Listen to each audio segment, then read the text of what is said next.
जिसको अक्षय नवमी भी कहते हैं। कब है? जम के बोलो जरा। कल। आज गोपाष्टमी है, कल आंवला नवमी है। और आप सबसे निवेदन करूंगा कि आंवला नवमी के दिन शाम के समय पर आंवले के वृक्ष के नीचे घी का दिया लगाकर कनक धारा स्तोत्र का पाठ अवश्य करें। नहीं आता हो तो मोबाइल पे उसको सुने, पर एक बार आंवला नवमी के दिन आंवले के वृक्ष के नीचे कनक धारा स्तोत्र का पाठ चाहे संस्कृत में चाहे हिंदी में करना चाहिए। उससे साल भर लक्ष्मी की कमी नहीं आती और आनंद का अनुभव करो। एक कितना सुंदर संवाद यहां पर लिखा हुआ है। देव उठनी एकादशी के दिन भगवान उठेंगे और देव उठनी एकादशी के दिन भगवान उठकर अपना कार्यभार भगवान शंकर जी से लेंगे। उससे पहले ऐसा नहीं है कि केवल देव उठनी एकादशी पर भगवान उठेंगे। आज जब आंवला नवमी का दिन आया और भगवान नारायण ने शयन करते करते अपनी करवट को थोड़ा सा बदला और बदलने के बाद भगवान की अर्ध निंद्रा हुई और नींद थोड़ी सी जागी और जागने पर लक्ष्मी जी उनके चरणों के पास में विराजी थी और विराजते से लक्ष्मी जी ने भगवान विष्णु जी से निवेदन करा, मेरे मन का एक संशय है, मैं आपसे कहना चाहती हूं।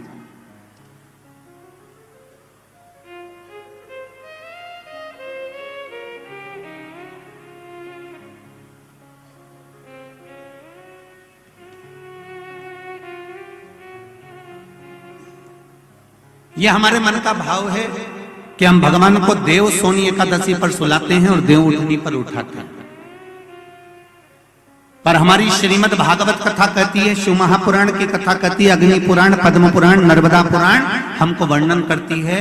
एक क्षण की निंद्रा ब्रह्मा जी को आई थी और ब्रह्मा जी की झपकी एक क्षण की लगी थी और हाथ से वेद नीचे गिर गए थे। वेद नीचे गिरे, हयग्रीवा ने धारण कर लिए और चारों तरफ पानी पानी हो गया और पूरी पृथ्वी पानी में जल में मग्न होने लगी। जरा विचार करिएगा, एक क्षण की निंद्रा ब्रह्मा जी को आई और वेद हाथ से चले गए और पानी पानी हो गया।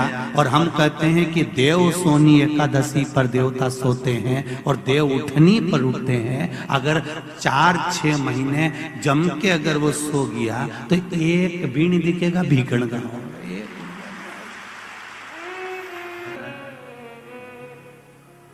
ये सोने की तो भगवान की लीला है।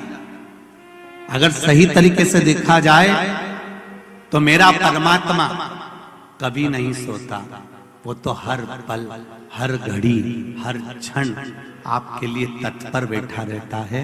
आपने आवाज लगाई और वो भागा। देव सोनी एकादशी पर भगवान सोए और देव उठनी एकादशी पर भगवान उठ रहे हैं। उससे पहले जो आंवला नवमी आई, इसको अक्षय नवमी कहा जाता है, इसको आनंद की नवमी कहा जाता है, भंडार भरने वाली नवमी कहा जाता है। उस दिन दिया गया, करा गया, पुण्य समाप्त नहीं होता, इसलिए इसको अक्षय नवमी भी कहा जाता है। तो लक्ष्मी जी के मन में भाव उत्पन्न हो गया। लक्ष्मी जी ने कहा, प्रभु मेरे को पूछना है आपसे कुछ, मेरे मन का संशय मिटा दीजिए। तो भगवान ने पूछा, वो संशय कौन सा?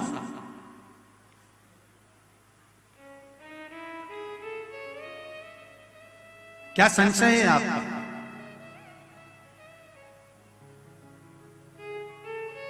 मेरा संशय केवल इतना सा है, क्या सोने से पहले आपने भगवान शंकर को पूरी सृष्टि का भार दिया था? क्या शंकर भगवान पूरी सृष्टि को सही से चला रहे हैं? आपको ज्ञात है? भगवान विष्णु बोले, हाँ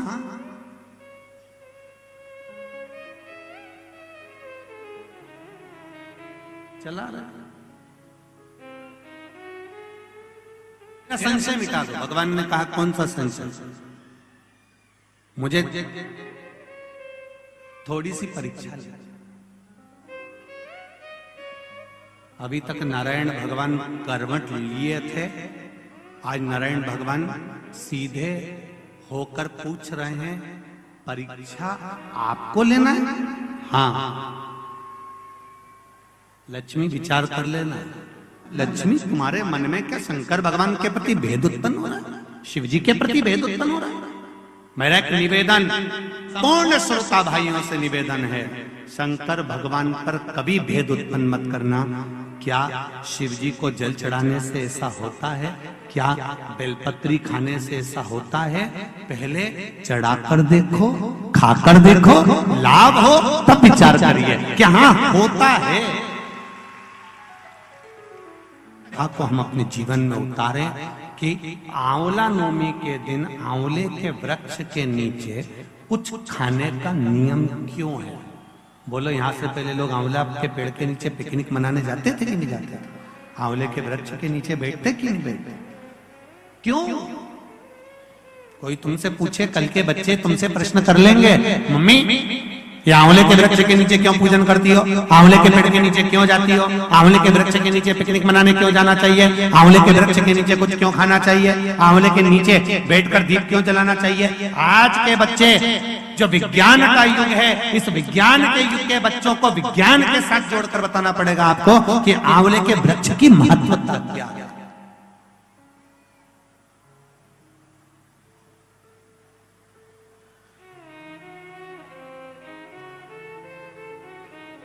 जिस जगह पर आंवले का वृक्ष होता है, उस आंवले के नीचे बैकुंठ का निवास होता है, इसलिए भोजन आंवले के वृक्ष के नीचे करें। कल आंवला नवमी है, आंवले के वृक्ष की पूजन मेरी माताएं, मेरी दीदियां, मेरी बेटियां जब करें, भाई लोगों से भी निवेदन है, समय निकाल कर, केवल माताओं के लिए आंवले का वृक्ष नहीं है, आपके लिए भी है।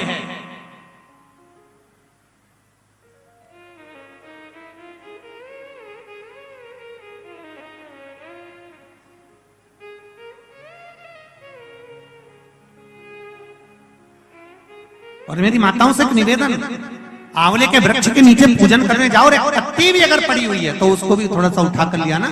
अगर घर का कोई व्यक्ति नहीं गया होगा तो उसको मस्तक पर घर में ही वो पत्ती लग जाएगी, तो बैकुंठ का भाव तो उसके पास तक पहुंच जाएगा। उतना भी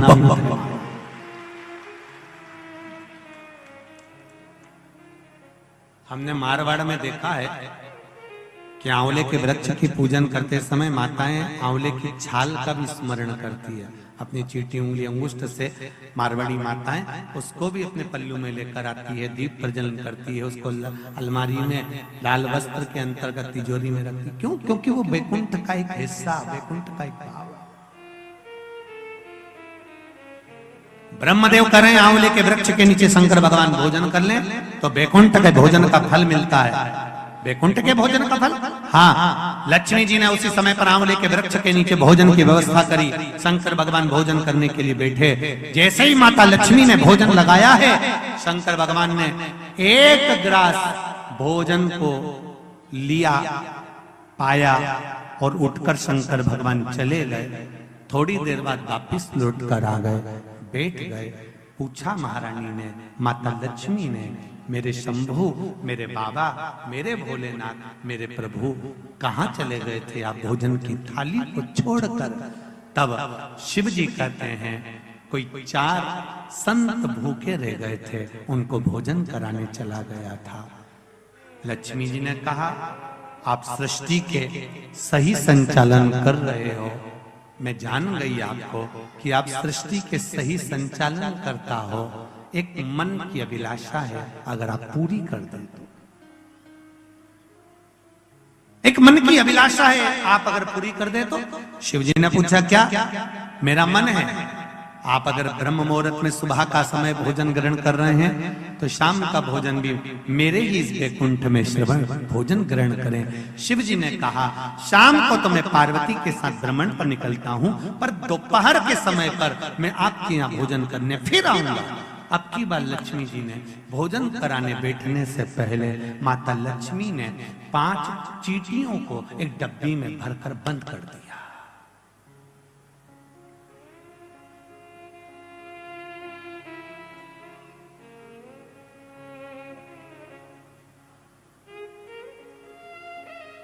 पांच चींटियों को माता लक्ष्मी जी ने डब्बी में बंद कर दिया। भर कर बंद करा। शिव जी भोजन करने बैठे, बड़े प्रेम से भोजन पा रहे हैं भोलेनाथ, और आवाज लगाया भोलेनाथ जी ने, अरे लक्ष्मी, तुम्हारी माता ख्याति देवी मुझको ऐसे भोजन कराती थी। तुम्हारी माता ख्याति देवी भी मुझे ऐसे ही भोजन कराती थी और मैं प्रेम से पाता था। आज लक्ष्मी, आपके हाथ का भोजन कर कर मुझे ऐसा लग रहा है कि मेरी माता, आपकी माता ख्याति देवी ही मुझे भोजन करा रही है। आपको माता के रूप में आज मैंने देखा है। जैसे ख्याति देवी को देखा वैसे आपको देखा। तब भोजन पेट भरकर शिव जी ने जब किया, आचमन करा, लक्ष्मी जी ने कहा, भगवान नारायण ने आपको पूरी सृष्टि का भार तत्व दिया है कि पूरी सृष्टि का बोझ, पूरी सृष्टि का संचालन आपको करना है, पर मेरे मन का संशय यहीं धरा की धरा रह गया। आप पेट भरकर भोजन कर लिए और 5 चींटी भूखी रह गई।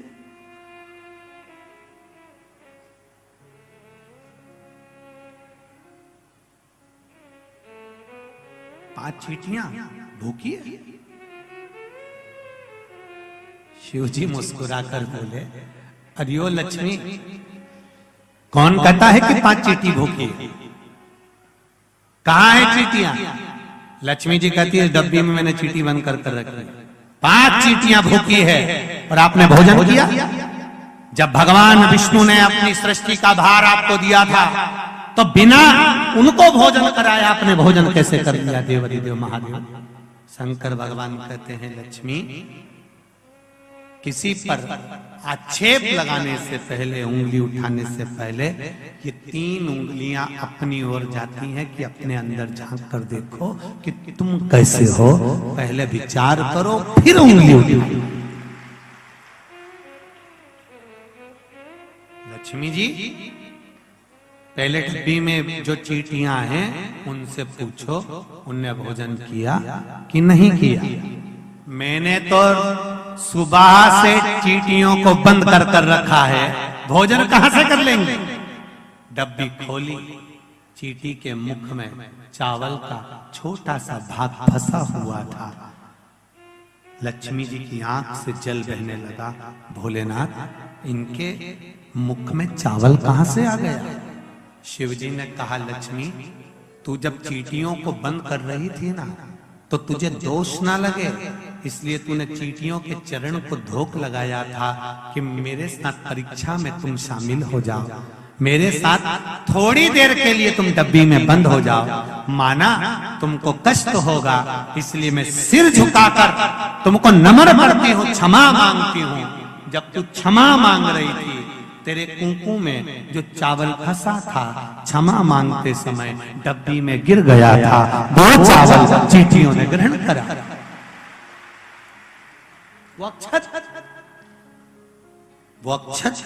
वो चावल चींटियों ने ग्रहण किया।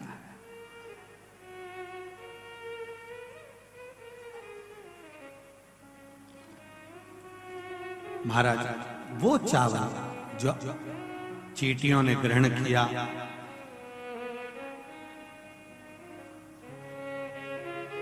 बस चींटियों का भोजन पहले हुआ है। लक्ष्मी जी की आंख से जल बह रहा है और रो रही है। क्षमा चाहती हूं, मैंने थोड़ा सा गलत सोच लिया, विचार कर लिया, आप क्षमा करें मुझको। शंकर भगवान ने कहा, लक्ष्मी जी क्षमा मत मांगो, एक काम कर दीजिए। क्या? बस एक कार्य चाहिए। अक्षय नवमी, आंवला नवमी के दिन जो आंवले के वृक्ष के नीचे दीप दान करेगा, शाम के समय पर संध्या काल के अंतर्गत, तो उसके घर में कभी संपदा की कमी ना हो। लक्ष्मी जी ने कहा, प्रभु आपकी आज्ञा, मैं स्वीकार करता, मैं स्वीकार करता।